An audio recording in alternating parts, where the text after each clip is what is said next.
We want to turn now to the Supreme Court and the gun rights debate. The justice is taking up a challenge to New York's strict gun laws and questioning who can carry firearms in public, especially in states with strict laws. Pete Williams has more.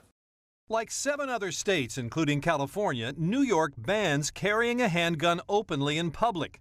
Residents can get a permit to carry a concealed weapon, but only if they can show some special need beyond a general desire for self-defense. Gun rights advocates sued, saying that violates the constitutional right to keep and bear arms. It's contrary to the Second Amendment.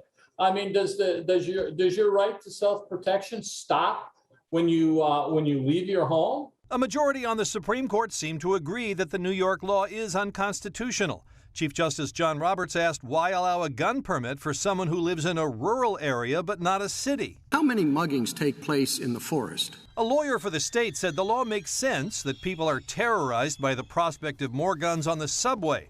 But Justice Samuel Alito said the law isn't fair to someone who works nights and commutes home to a high-crime area. Does it mean that there is the right to self-defense for celebrities and state judges and retired police officers, but pretty much not for the kind of ordinary people who have a real felt need to carry a gun to protect themselves? But some of the court's conservatives, including Amy Coney Barrett, seemed open to keeping guns out of crowded places. Can't we just say Times Square on New Year's Eve is a sensitive place? And several of the justices, including Stephen Breyer, suggested some places should be off limits to guns. I think that people of good moral character who start drinking a lot and who may be there for a football game or some kind of soccer game can get pretty angry at each other.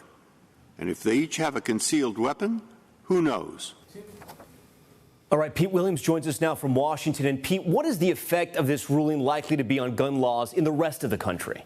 Well, it's almost certainly going to doom similar laws in 7 other states, including California. But this is likely to be a narrow ruling. It'll strike down laws like New York's that require showing some elevated need to carry a gun, but at the same time recognizing that guns can be banned in sensitive places like schools and courthouses and sports stadiums, places where big crowds gather, and maybe in bars, too. Maybe even Times Square, as we heard in the piece there. Beyond the decision's immediate effect, why is this case so important? Explain that to our viewers.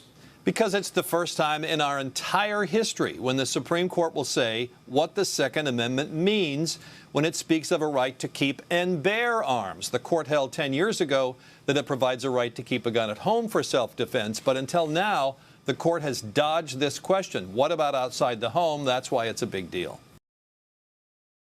Thanks for watching our YouTube channel. Follow today's top stories and breaking news by downloading the NBC News app.